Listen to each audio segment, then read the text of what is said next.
서로가 기도하고 응원할 수 있는 우리가 되었으면 좋겠습니다. 기도할 때 나오실 때 우리가 큰 박수로 환영하겠습니다. 네.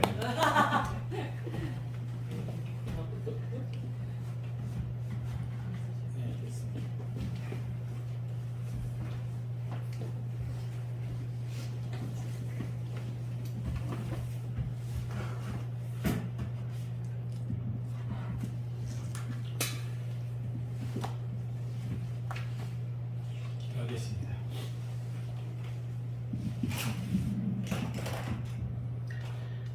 사랑하는 하나님 앞에 감사합니다.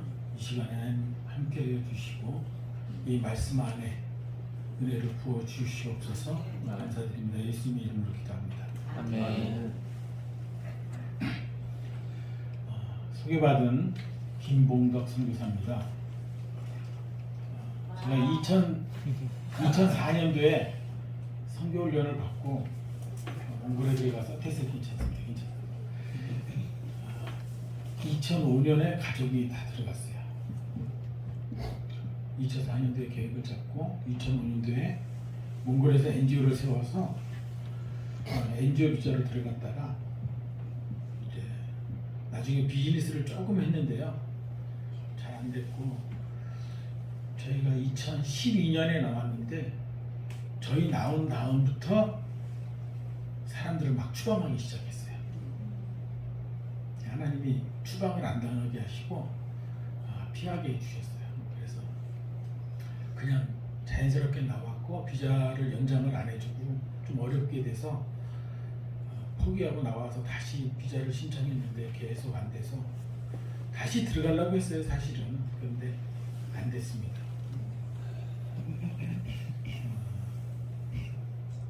몽골에 들어가서 한 4년 정도 지나니까 이제 언어가 좀 자유롭게 돼서 그때부터 일을 했는데 사실은 처음 들어가서 뭘 해야 될지 하나도 몰랐어요. 왜냐하면 그 가기 전에 사고가 2번 났어요. 한 번은 교통사고는 아닌데 사고였고요. 2번째는 제대로 사고가 났어요. 첫 번째 사고는 지금같이 이렇게 미끄러울 때 언덕 위에서 옆에 남 떨어지는데 떨어질 뻔했거든요.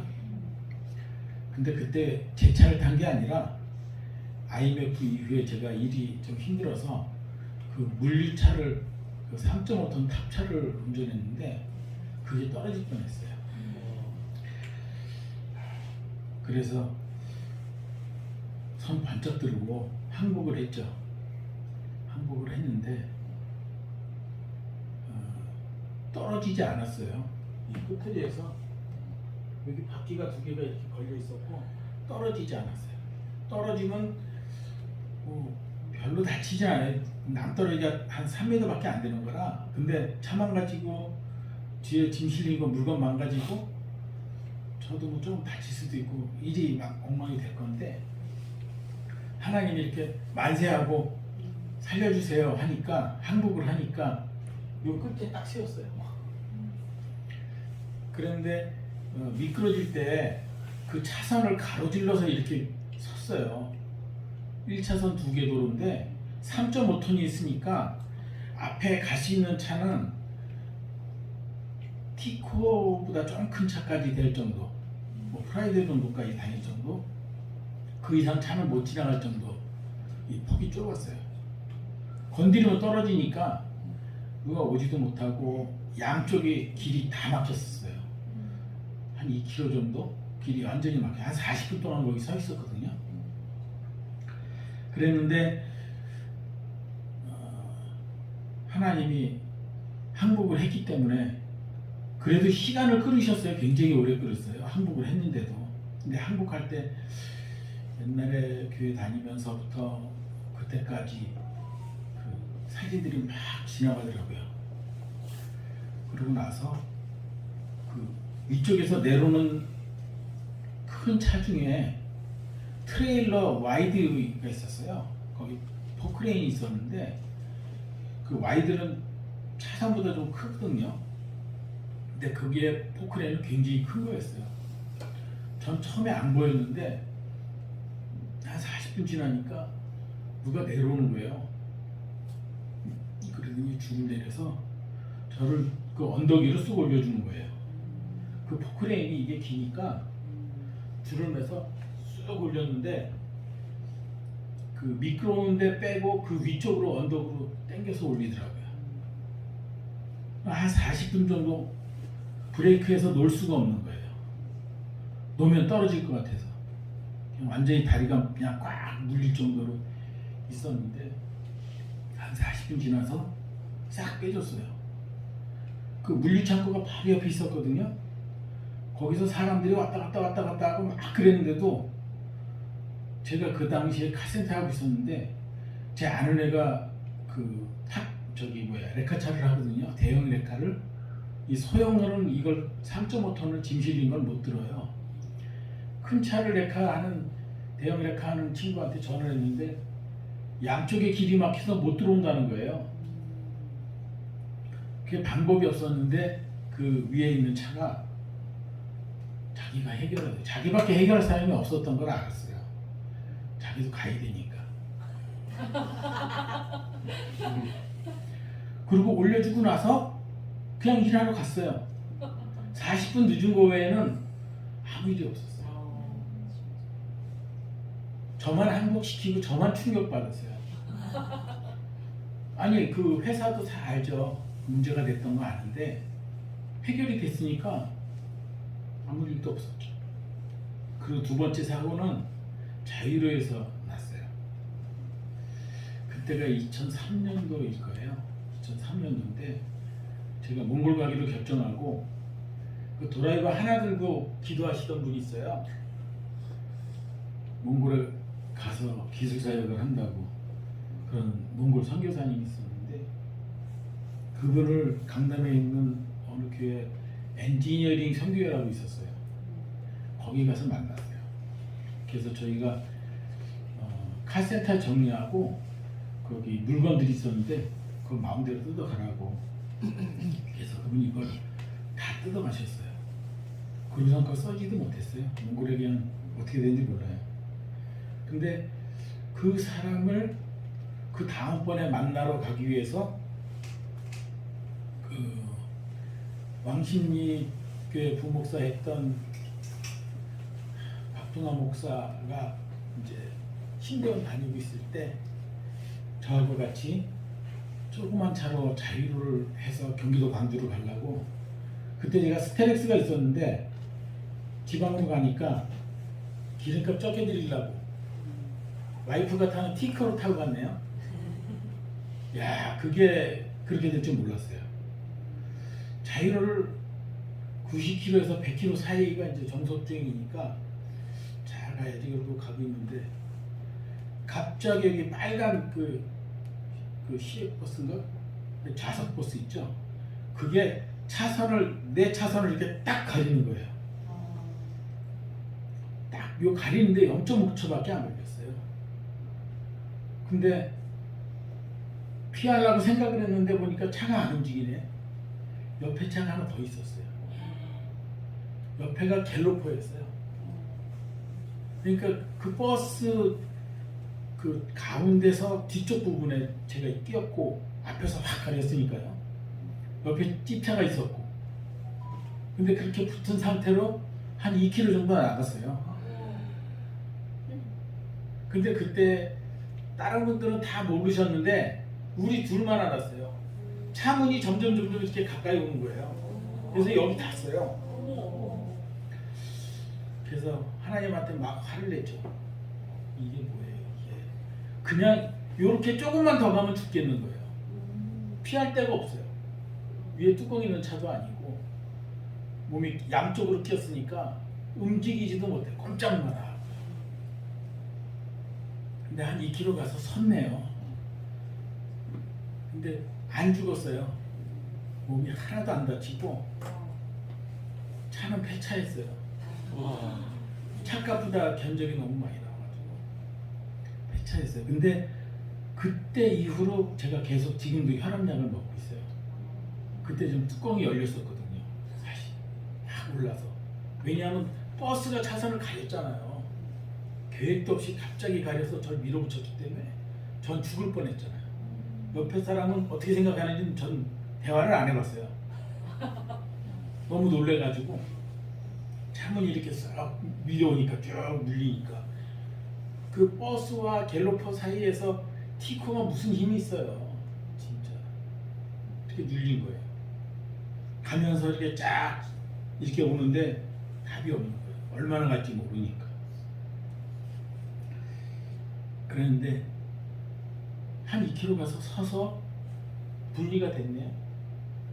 그러니까 거기서 나왔어요. 몸이 하나도 안 다치고 사고 처리는 다 했는데 그쪽 앞에 버스에서 손님들이 내리면서 박수를 치는 거예요. 그 버스 기사 잘했다고. 저는 뚜껑이 열렸는데 그 자유로가 4차선인데 이쪽 1차선에 달리던 차가 이 벽이 이렇게 고가랑 이렇게 겹치는데 벽 있는 데가 있어요. 1차선 쪽에. 여길 부닥치고선 2차선을 가로막은 거예요. 그러니까 이 버스 기사가 거기서 밀면 이쪽은 안 다쳐. 근데 그걸 안 밀고 옆으로 저를 가리고 살살살 가면 사람은 안 죽을 거다. 그러고 생각한 거예요. 그건 그 사람 생각이지. 저는 죽을 뻔했는데.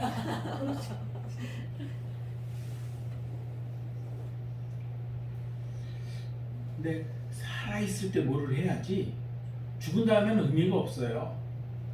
오늘 말씀 마태복음 3장 1절에서 12절 보겠습니다. 누가 읽어주시겠어요? 마태복음 3장 1절에서 12절. 제가 이 말씀은 처음 가는 곳에서는 항상 이 말씀을 전했어요. 계속.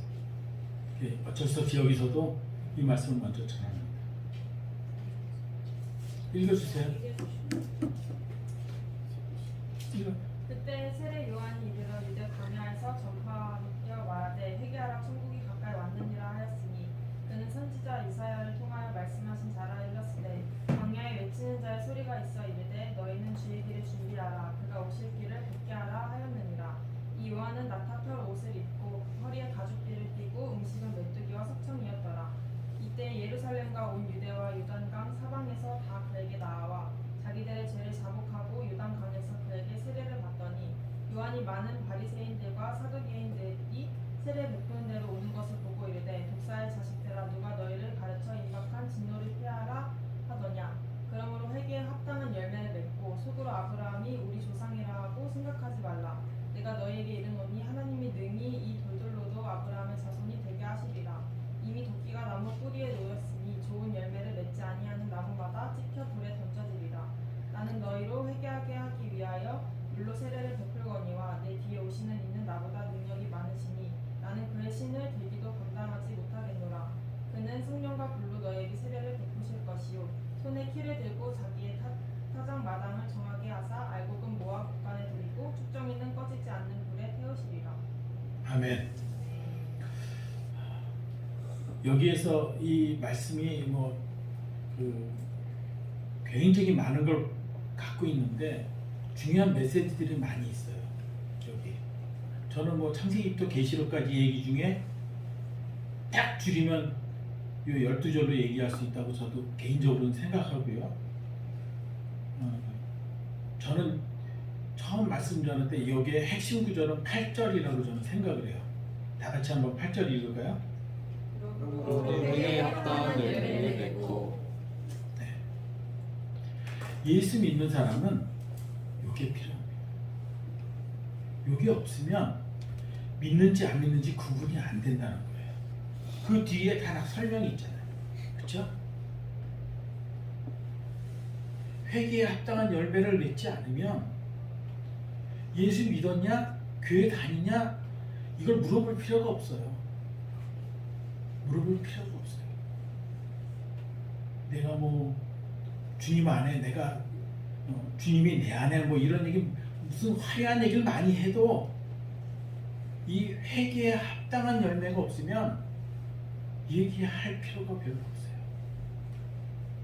무슨 일을 했어요, 뭘 많이 했어요, 교회에서 뭘 많이 봉사했고 뭘 그렇게 많이 했어도 이 회개에 합당한 열매가 없으면 저는 노코멘트 합니다. 왜냐하면 그 결과는 천국과 지옥으로 구분되는데 갈라지는 사람이 되기 때문이에요.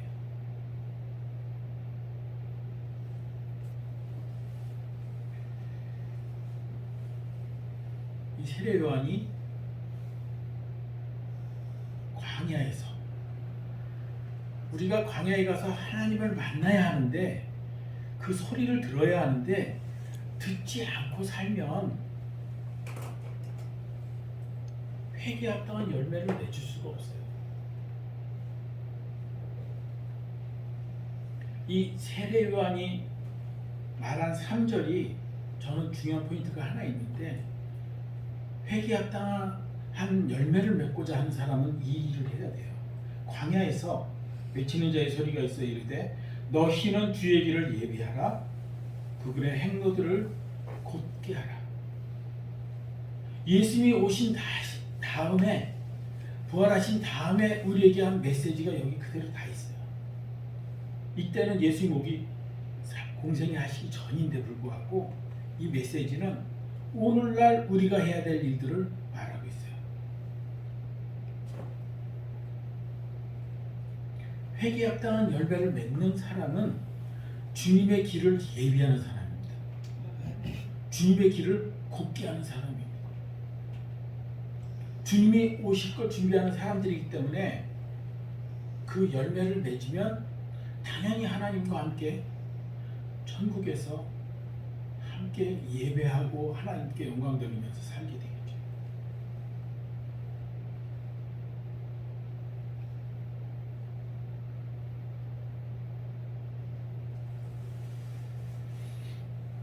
지난 월요일 날 저녁에 김문국 선교사님 댁에 갔어요.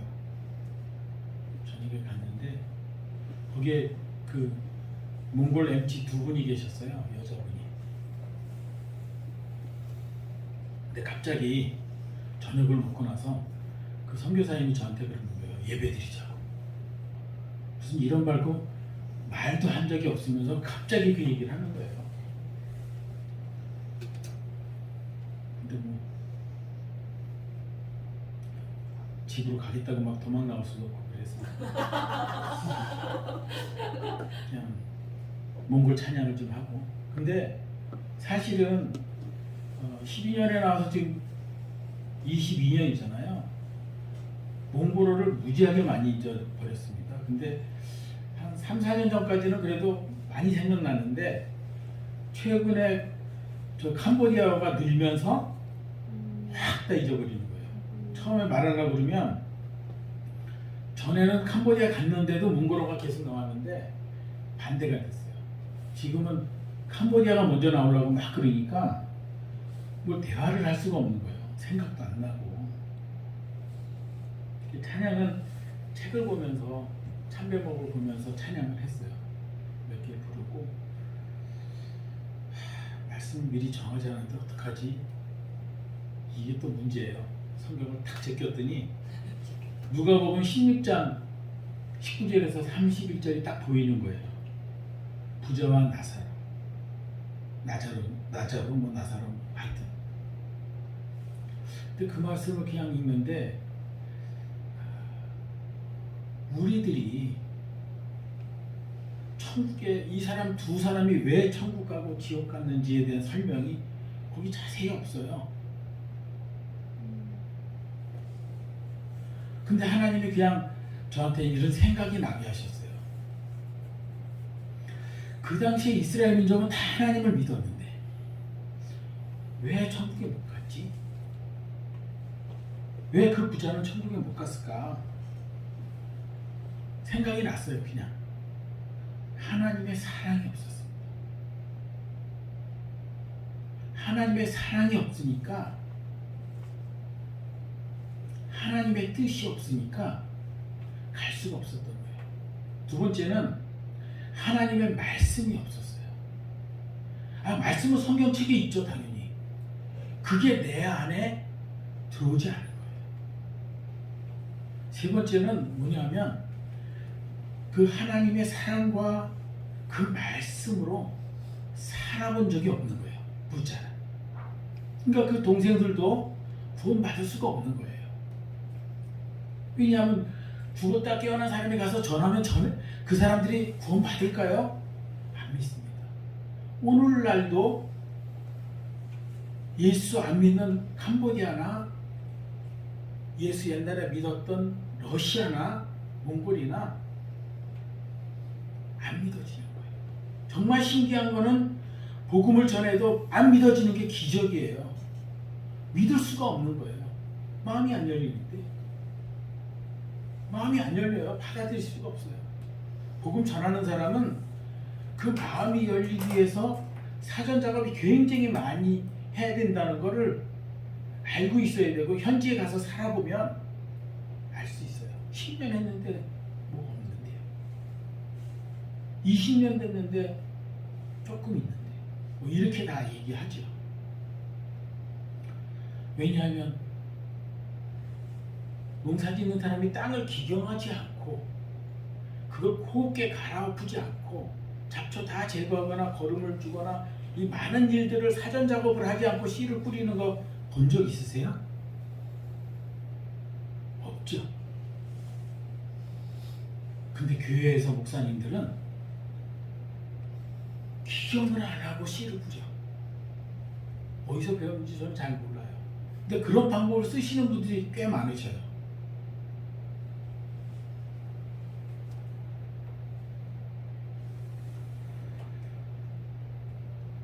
저는 요번에 캄보디아 가서 배운 거 하나는요. 하나님의 사랑이 뭘까? 아니면 우리에게 필요한 그 사랑이 뭘까? 예수님의 사랑이 뭘까? 사랑이 도대체 무언가? 우리에게 채워지지 않는 그 사랑이 뭔가? 하나님이 사랑이신데 우리는 그걸 어떻게 반응하고 표현할 수 있을까 생각해 봤을 때 그 사랑의 정체는 첫 번째가요. 복음 전함이더라고요. 왜냐하면 십자가에서 돌아가신 이유도 그 복음 전함으로 그 사람을 살려내기 위해서 그 영혼을 살려내는 것이 복음 전함이 사랑인 거예요. 복음을 안 전하면 예수이다 천국 가 뭐 이렇게 얘기하는 것뿐만 아니라 나의 삶을 통해서 많은 기도와 이런 예배를 통해서 그 사람이 하나님 말씀 안에 들어가도록 또 그 말씀이 안에 들어왔는데 그 말씀이 그 사람 인생의 터닝 포인트가 돼서 하나님을 만날 수 있도록 도와주는 일들, 그게 사랑이에요 라고 저는 생각해요. 우리가 표현할 수 있는 방법으로 봤을 때 하나님의 사랑 그 자체를 우리가 표현할 수는 없는데 그걸 비춰서 어떻게 그가 주님께로 돌아오도록 기도하고 도와주고 설득하고 말씀을 가르쳐서 그 말씀이 접해지게 해서 그가 어느 순간에 주님을 만나면 마음이 열린 상태에서 씨가 뿌려지는 거죠. 그냥 씨를 막 뿌렸는데 마음은 안 열려 있어요. 아무 의미가 없고 그 사람이 주님을 만날 가능성은 0%예요. 전에는 몽골에서는 좀 잘 몰랐는데 캄보디아 가서는 사람들과 굉장히 친해지는 거에 굉장히 노력을 많이 해요. 어린아이부터 노인들까지 매일 인사하고 매일 만나는 형편껏 도와주는 것까지 하면서 안 믿는 사람에게도 믿는 사람의 차이를 구분해 줄 수 있게 정말 크리스찬답다 이런 얘기를 듣고 싶어서 열심히 하고 있어요. 그렇지 않으면 그 사람과 우리가 차이가 뭐가 있어요? 예수님이라고 말을 하는데 그 삶이 향기가 안 나요. 향기가 안 나요. 냄새가 안 나요. 구분할 수가 없어요. 회개에 합당한 열매는 그 차이에서, 전과 후가 다른 차이에서 난 결과물이에요. 결과물은요, 온 몸이 할 수 있는 모든 것을 통해서 결과물로 나오는 거죠. 조금 노력했다고 이렇게 나오는 그런 열매는 절대 아니에요. 절대 아니에요.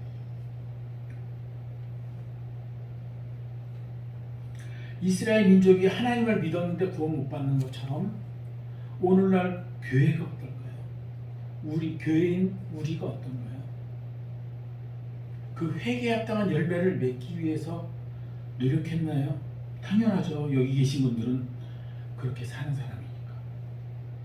그러나 아직도 주님을 못 만나고 주님 안에 들어오지 않은 사람들, 교회 안에는 들어왔는데 주님 안에 들어가지 않고 그 안에 주님이 중심에 안 계신 사람들은 여전히 세상 일에도 바쁘고 하나님 일에는 마음이 없는, 겉도는 거죠. 그 마음이 회개에 합당한 열매를 맺는 게 아니라 그냥 열심히 봉사하고 일하는 거예요. 이 일을 잘해요. 선교지에서도 일 너무 잘해. 근데 그게 하나님이 하실 때를 기다리고 하는 게 아니라 내가 알고 있는 지식, 내가 아는 것, 내 재정 이런 것을 가지고 다 하는 거예요. 하나님이 가라고 하실 때 가지 않고 내가 먼저 다 가서 하는 거예요. 주님이 같이 안 하세요. 먼저 다 했는데 주님이 하라고 할 때까지 안 기다렸는데 이 회개에 합당한 열매는요, 서둘러서 하는 게 아니라 천천히 하는 거고 기다려가면서 하는 거고 주님보다 앞서가지 않으면서 하는 거예요. 내가 하는 게 아니기 때문에. 그 대신 내가 주님 말씀 안에 있고 주님 사랑 안에 있으면, 그렇게 사라지면 저절로 열매가 맺어지는 거죠. 나사로가 예수를 잘 믿어서 그런 얘기 없어요. 하나님을 믿는 믿음이 얼마나 있다고 써있지 않아요. 근데 아브라함의 품에 있었어요. 왜요? 믿음으로 자기가 갖고 있는 환경 안에서 살아낸 거예요. 그 사람.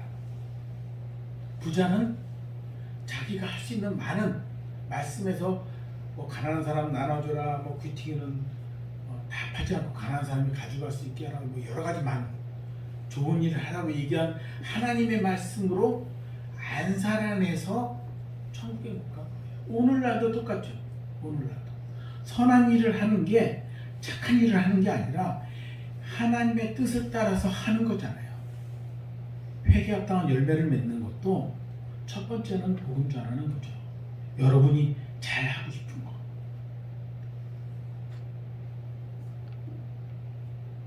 그래서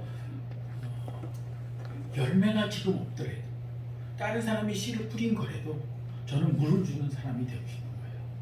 어떤 사람은 내가 씨를 뿌려야 돼 라고 얘기하는 사람인데 저는 그런 욕심은 없어요. 어떤 사람이 예수 믿기를 원하면 그를 잘 도와주자. 내가 씨는 안 뿌렸지만 잘하는데 도움이 됐으면 좋겠다, 이런 생각을 하죠. 왜냐하면 제가 할 수 있는 게 많지 않더라고요. 내가 할 수 있는 그 한계를 넘어서 할 수가 없는 거예요. 그냥 내가 맡은 작은 일, 어린애들을 만나서 말씀을 볼 수 있는 기회를 주고, 말씀을 들을 수 있는 기회를 주고, 그들과 나와 신뢰관계가 계속 지속되면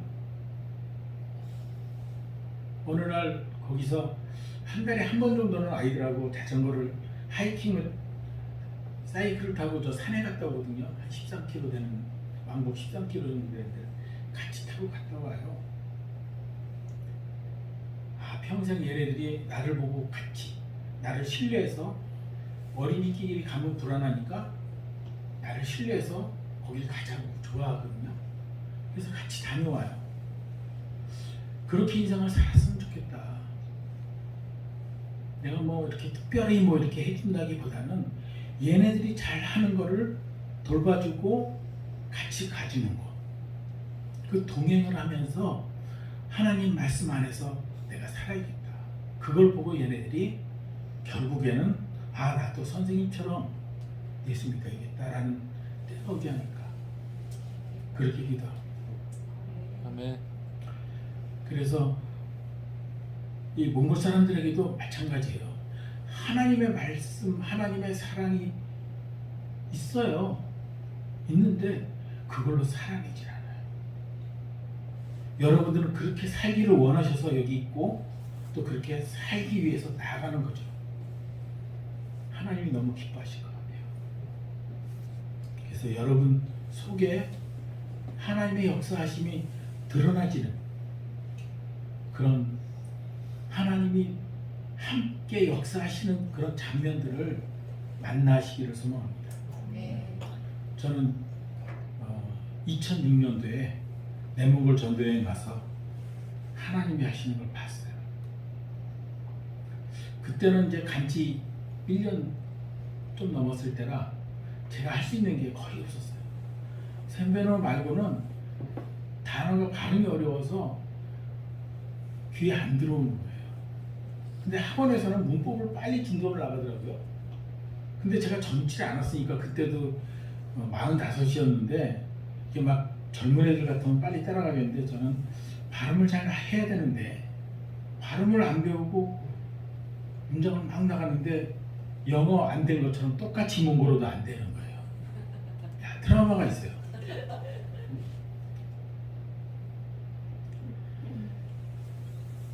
그랬는데 결국은 그 사람들 마음은 그 말 잘하는 거 있는 게 아니라 몽골 사람들은요 말 잘해도 신뢰 안 합니다. 이 사람이 어떻게 사느냐 보고 은혜를 받고 감동하고 그래 박시야 내가 당신 하는 것처럼만 할 수 있어 이런 말을 들을 수 있어요. 근데 2006년도에 DMN에 있는 이해동 목사 그때는 목사가 아니었는데 그 사람이 내몽골 전도여행을 한국에서 팀이 가고 몽골에서 팀이 내려오고 중국에 있는 교회가 서포트해줘서 내몽골 전도를 할 때인데 저희 팀원들은요 원래 두 팀인데 한쪽에 연락이 해야 되는 사람이 안 돼서 두 개가 합쳐졌어요. 다른 팀들은 보통 6명, 7명 가는데 저희는 한 12명 정도 간 것 같아요. 그래서 그 북경에서 21세기 교회에서 지원해가지고 거기서 모이고 팀 짜고 기도하고 흩어졌는데 저희가 내몽골에 있는 실링호프트에 가서 거기서 다시 3시간을 더 올라가서 그 중순드라는 곳에 갔어요. 거기에 예수 믿는 사람 한 명 있었어요. 얼마나 잘 믿는지 모르는데 하여튼 한 명이 있었는데 거기에 내몽골 사람이 5,000명, 중국 사람이 5,000명이 살았어요. 그 당시 2006년도면 그 중국이 한족들이 소수민족이 있는 마을에 1대1로 다 사람들을 넣었어요. 걔네들이 무슨 일이 생기지 않게 하기 위해서 인구로 그 지역을 이렇게 했어요. 컨트롤하기 위해서. 그래서 중순대에 올라갔는데 저희는 내몽골 전도지가 있었죠. 그래서 전도를 한다고 이틀 동안 했는데 둘째 날에 그때 금요일이었는데 저녁에 오후에 저한테 그러는 거예요. 말씀을 전하라고. 그래서 우리 팀에 목사님 계셨고 강도사님 있고 전도사님 있고 이렇게 한 4명인가 사역자가 있었어요. 근데 저는 그 신학도 공부하지 않았고 그냥 전문의 사역으로 몽골에 갈 계획으로 가 있었던 것뿐이고 그 샌베노밖에 못하는 사람인데 갑자기 내몽골에 와서 당신 선교사니까 말씀을 전해 그러는 거예요. 야 이건 답이 없더라고요. 피할 수가 없어서 요한복음에서 복음만 뭐 요한복음 3장 16절 뭐 이렇게 해가지고 예수님은 길이여 진리여 생명이니 뭐 해가지고 그 몇 개를 내몽골 글씨를 이렇게 뽑았어요. 거기 한 명 믿는 사람이 그 사진사였는데 프린터가 있었어요. 호칭 비치크로 프린터를 해가지고 몇 점 들고 나와서 말씀 전하면서 보여주고 읽으라 그러고, 그 다음에 천국에 갈 사람들 그 팀장이 나중에 그 영접 기도를 해야 된다 그래서 손들라고 그랬어요. 예수 믿을 사람 손들라고. 근데 내몽골 사람이 한 20명 왔는데 15명 정도가 손을 들었어요. 처음에. 근데 나중에 다 들었어요. 이 사회주의는요 다수결이에요. 5명은 안 들으면 완전히 왕따 되는 거죠. 이상하니까 싹고등이 다 들더라고요. 그래서 제가 영접 기도를 하고 내려왔어요. 근데 밖에서 비가 오기 시작한 거예요. 그래서 저는 이 사람들이 막 비 온다 그러는데 뭐 비 오는 거잖아요. 언제든지 올 수 있고 오는 건데 라고 생각했어요. 아니었어요. 내려가서 이제 앉았는데 이제 비 오는 게 이 사람 웅성웅성 했는데 그 예배 끝나고 비가 계속 오는 거예요. 이틀 동안 비가 왔어요. 그때부터 이 사람들의 생각이 뒤집어졌어요. 그 마을이 그 유목민들이 사는 마을인데 3, 4년 전부터 비가 계속 가는 거예요. 풀이 잘 안 자라니까 새끼도 못 나고 이 고기도 별로 시원찮고 계속 어려운 거예요. 몇 년 동안 어려웠던 거예요. 그래서 저한테는 얘기한 적이 없고 그 이해동 팀장한테 기도해달라고 부탁을 한 거예요. 비가 와야 된다고, 비가 오게 해달라고. 그랬는데요, 그 영접기도 끝나고 나서부터 비가 왔어요. 이틀 동안. 그러니까 이 사람들이 생각이 하나님이 보낸 사람이었구나 라고 알았어요. 너무 백지 같은 그 마음에 하나님 말씀이 딱 떨어지고 자기가 손을 들었잖아요. 손을 들었는데 비가 왔잖아요. 놀라운 거는 그 다음부터 이 사람들이 전도했어요. 우리가 전도한 게 아니에요. 이 사람들이 우리를 끌고 다녔어요. 내 가족에게 얘기해달라고. 내 가족에게. 그래서 거기서 20명 그 사진 작가 와이프 되는 사람 시골집에 가서 15명, 한 35명을 전도했는데요. 3개월이 지나서 교인이 100명이 됐어요. 아니 한두 달 예수 믿은 지 한두 달 된 사람이요. 어떻게 얘기하는 줄 알았어요? 예수 어떻게 해? 이렇게 소리를 지르는 거예요. 그 사람들이. 사실 우리도 그렇게 잘 안 하거든요. 글씨를 쓰고 뭐 이렇게 얘기하지만 그렇게 때리는 말을 안 하는데 그 사람들은 그냥 때리는 말을 바로 하더라고요. 봤다. 난 증인이다. 확신하니까. 근데 확신하지 않은 사람들은요 자신감이 없어요. 그래서 얘기할 때 예수 어떻게 해? 라는 소리를 외치지 못하는 거예요.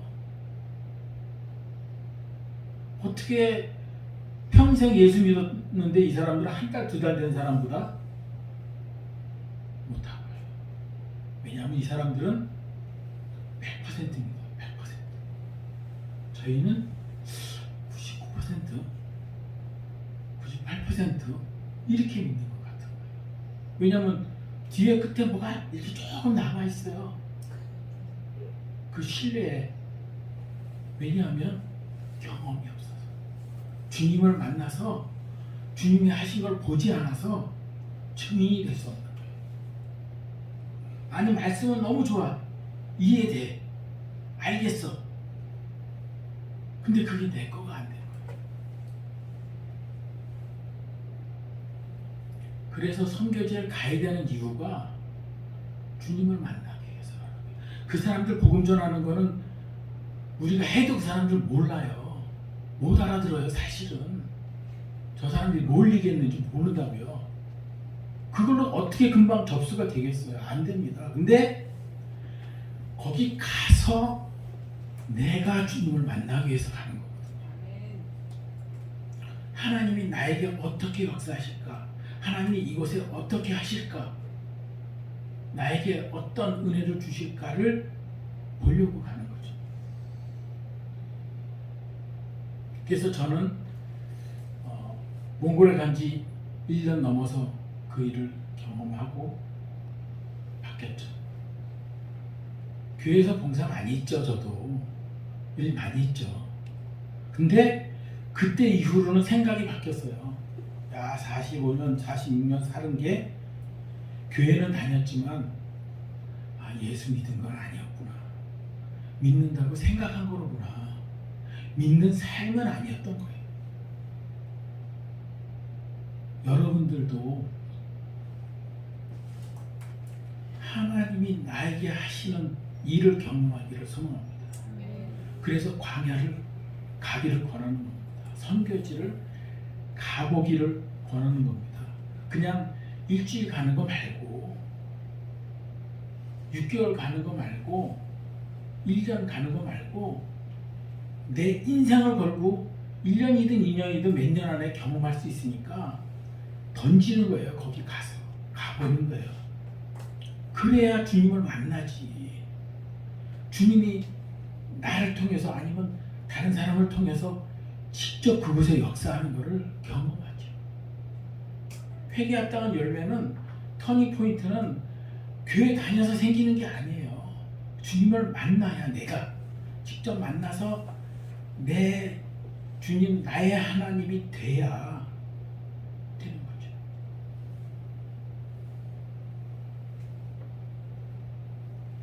그만하겠습니다. 기도하겠습니다. 사랑의 하나님 아버지 감사합니다. 오늘도 이 IMS를 통해서 주님이 하실 일을 보고 싶습니다. 그곳에 주님이 임재해 주시옵소서.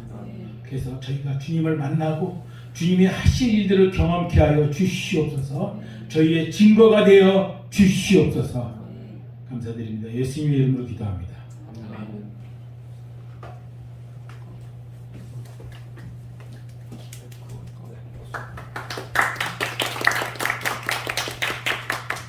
이 캄보디아에서 잠깐 기도했으면 좋겠어요.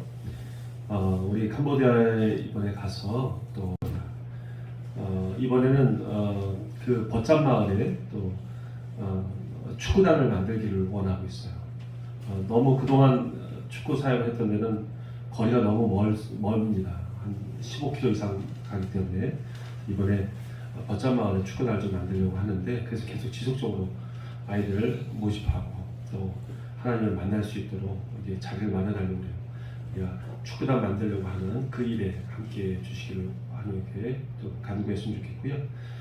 사역을 준비하는 이 캄보디아 팀, 그리고 그곳에서 또 준비하고 있는 사모님과 우리 선교사님, 또 선교사님 러시아에 가서 지금 공부방을 마련하기 때문에 시간이 별로 없어요. 또 가서 또 캄보디아 가서 또 준비해야 됩니다. 이 모든 일정들 가운데 하나님께서 은혜를 베풀어 주셔서 많은 아이들이 모이게 해주시고 또 컴퓨터반, 중고등학교 컴퓨터반, 그 아이들이 엑셀까지 다 배우니까 그 더 이상의 진도가 나가지를 않아요. 이제 더 이상 가르칠 수 있는 여력이 안 됩니다. 우리 그러니까 그 아이들이 더 이상 배울 수가 없어요. 전문적인 인력이 없어서. 그러니까 우리 좀 그 대안이 있어야 될 것 같고, 또 아이들 중고등학교에서 엑셀까지 그 워드 배우고 엑셀까지 배웠는데 그 다음 단계에 있는 것까지 가르쳐 줄 수 있는 그런 정말 선교사가 필요합니다. 그 전문적인 선교사가 필요합니다. 그래서 지속적으로 와서 그걸 돕고 또 그 아이들에게 좀 가르쳐 줄 수 있는 그런 사람이 필요합니다. 우리 선교사님이 그걸 배우려니까 너무 많은 양이에요. 그래서 교수님 너무 어려운 가운데 있습니다. 그래서 그 캄보디아에 있는 공부방의 더 부흥을 위해서 우리가 좀 기도해야 되고 하나님의 은혜를 베풀어 주시기를 구해야 될 것입니다. 이렇게 선교 준비하는 이 모든 사역들, 축구 그리고 또 컴퓨터방 그 부흥을 위해서 우리 하나님께 힘있게 좀 기도했으면 좋겠습니다. 기도하겠습니다. 하나님 아버지 감사합니다. 저희들 하나님께서 사랑하여 주시고 또 은혜를 베풀어 주신 우리 김봉도 선교사님과 이성미 선교사님, 하나님께서 이처럼 사랑하여 주셔서 그것을 어린아이들에게 하나님의 사랑을 전하고 또 천국의 삶을 하나님 몸소 보여주게 하여 주시니 감사합니다. 하나님 그 삶을 통해서 아이들이 진정 크리스찬의 삶이 무엇인지를 알게 해주시고 예수님을 만날 수 있는 그런 지경된 그런 마음이 되게 해주셔서 하나님의 복음의 말씀 우리 예수님을 알고자 하는 그 강렬한 열망이 일어날 수 있는 종 되어 주시옵소서. 특별히 하나님 그곳에서 아이들 더 계속 만나고 그 적정을 만들기 위해서 축구단을 또 만들기를 원합니다. 하나님 잘 모이게 해주시고 또 그 장소와 또 그걸 잘 가르칠 수 있는 그런 하나의 전문 인력들 하나님께서 보내주시옵시고 하나님께서 그곳에서 아이들이 축구를 좋아하면서 또 하나님을 예수님을 만날 수 있는 그런 은혜의 길이 되게 하여 주시옵소서. 하나님의 공부방 가운데 하나의 컴퓨터방이 지금 아이들에게 그 전문적인 그 교육을 시킬 수 있는 그런 아버지 전문 인력이 없습니다. 하나님 전문인을 보내주시고 또 전문적인 실력이 있는 자들을 보내주시고 이제 그래서 그 아이들이 더욱더 실력 있는 그 컴퓨터를 하고 아니 또 그 대안으로서 또 다른 것을 연결시킬 수 있는 그런 또 아이들도 하나님 그 전략을 하나님께 허락해 주시기 원합니다. 하나님 김병성 기사님 이성희 성기사님 건강을 지켜주시고 보호해 주시고 하나님 그 캄보디아에서 하나님 그 맡겨진 역할들을 잘 감당할 수 있는 하나님 은혜를 내려 주시옵소서. 하나님께서 언제나 함께해 주시고 하나님의 그 큰 은혜로 하나님의 주의 사랑을 알게 해 주시옵소서. 복음을 알게 해 주시옵소서. 간절히 주시고 감사합니다. 하나님 감사합니다. 저희를 사랑하여 주셔서 하나님의 큰 일들을 또 하나님의 사랑을 전할 수 있는 이런 사명을 주시니 감사합니다. 우리 김모도 선교사님과 또 이선미 선교사님에게 하나님께서 큰 은혜를 내려주셔서 캄보디아에서 아이들에게 사랑을 전하게 하여 주셨습니다. 하나님 그 일을 도우려고 또 여기서 준비합니다.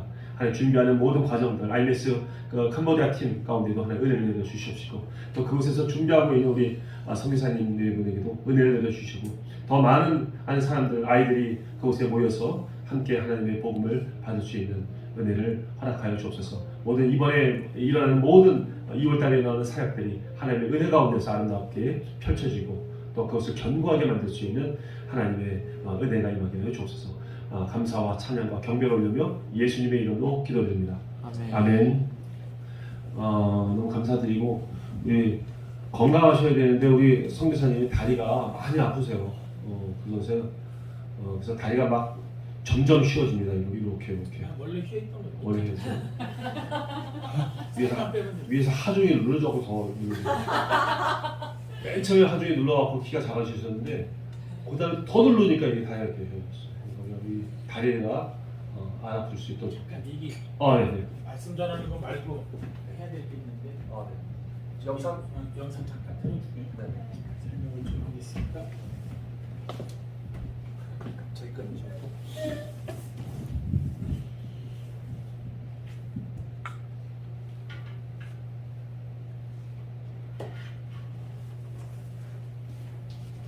소리가 나올 수 있어요?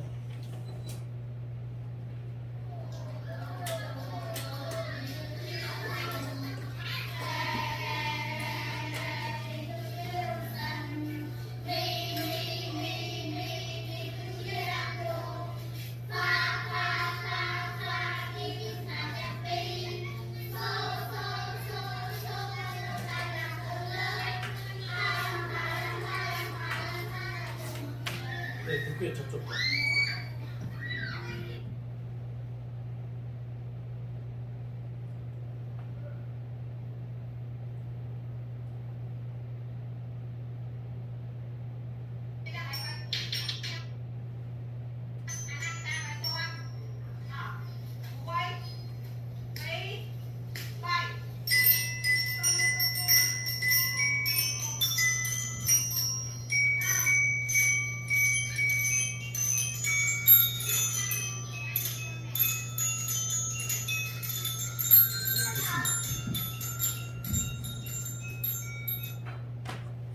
저희 두 가지를 보셨는데요.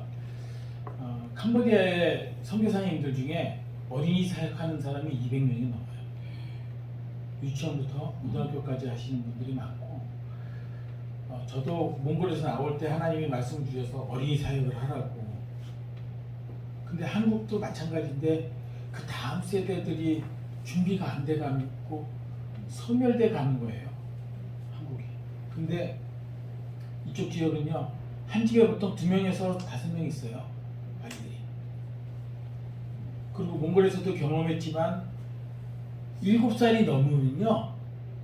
복음을 전해도 그 자기 민족적 그 감성 때문에 받아들일 수가 없는 거예요.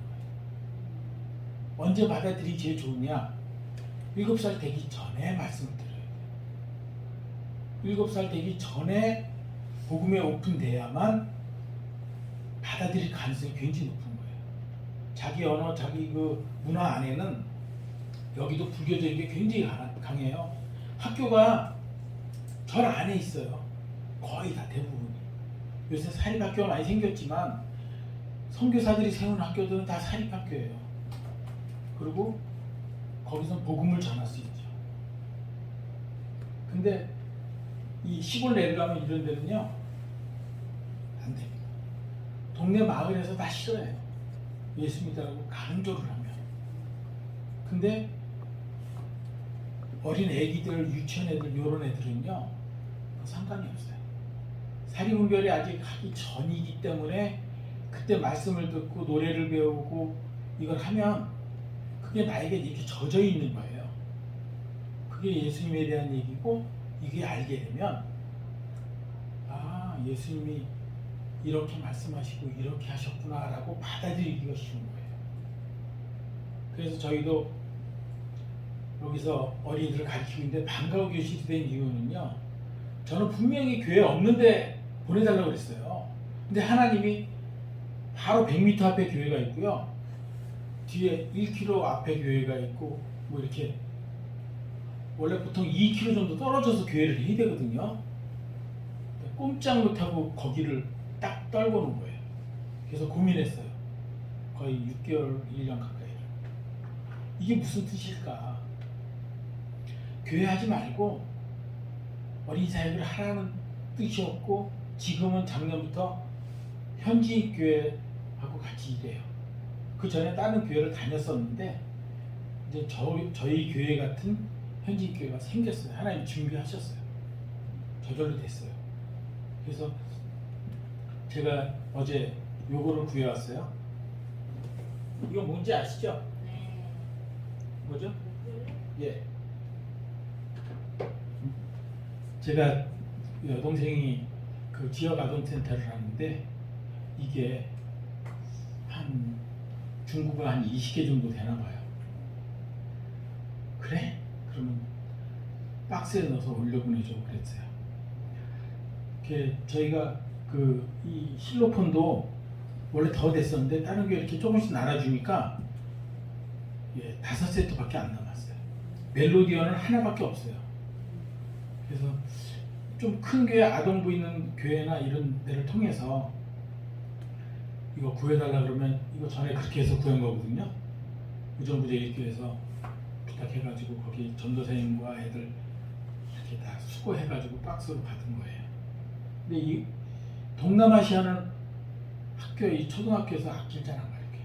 프놈펜을 가르치는데 프놈펜의 일부만 좀 가르치지 전문으로 음악 선생들이 잘 없어요.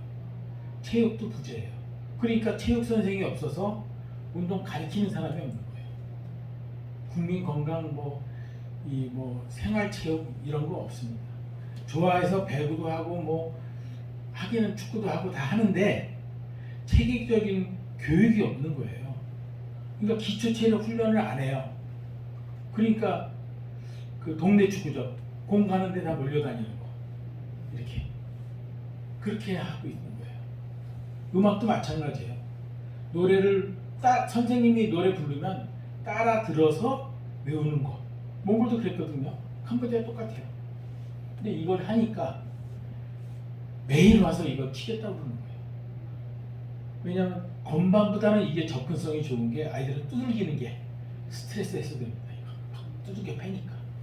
근데 이게 좋았고, 이 탬버린이나 캐스터니치 트라이앵글이나 아니면 PD 아니면 뭐죠 이거 오카리나 뭐 이런 등등등등 이렇게 저희가 받은 게 있는데 이제부터 가르치기 시작한 거예요.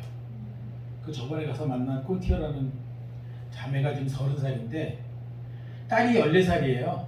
딸이 14살인데 이 자매가 음악을 좀 굉장히 좋아합니다.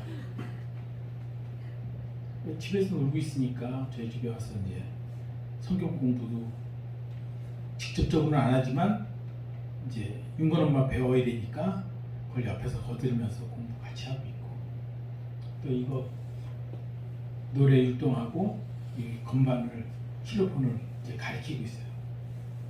교사가 없으면 주일학교 안 되죠. 할 수가 없는 거예요. 하나님이 러시아도 마찬가지고 교사를 어떻게 섭외해서 만들어서 이거를 지속적으로 운영할 건가에 대한 계획을 좀 제가 먼저 가서 세우려고 준비할 건데, 안 되면 나중에 오셔서 하셔야 돼요. 왜냐하면 지속적으로 계속하면 와서 말씀 듣게 되고 그것들이 쌓여서 예수님을 만날 수 있거든요. 지속적으로 교회를 오게 하는 그 전략이 꼭 필요한 거예요.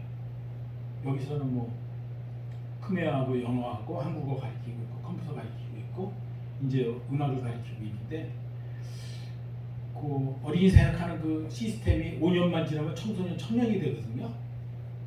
그러니까 오래 걸리는 건 아니고 금방 성장해서 교회 일꾼들이 될 수 있기 때문에 그거를 잘 감안해서 계획을 세워서 하면 오래 안 걸립니다. 오래 안 걸리고 결실을 볼 수 있습니다. 그래서 러시아 쪽에도 나중에 몽골 쪽에도 그런 게 좀 부족한 부분들을 이렇게 뒤에서 밀어서 그걸 해주면 다른 부분을 하는 기존에 하고 있는 거에다가 살을 붙여서 아주 효과적이고 사람들이 모이기에 쉽고 접근성 있게 만드는 전략이 필요하다고 생각합니다. 그래서 그런 걸 좀 생각하시면 어떤 효과적인 게 될 것 같습니다.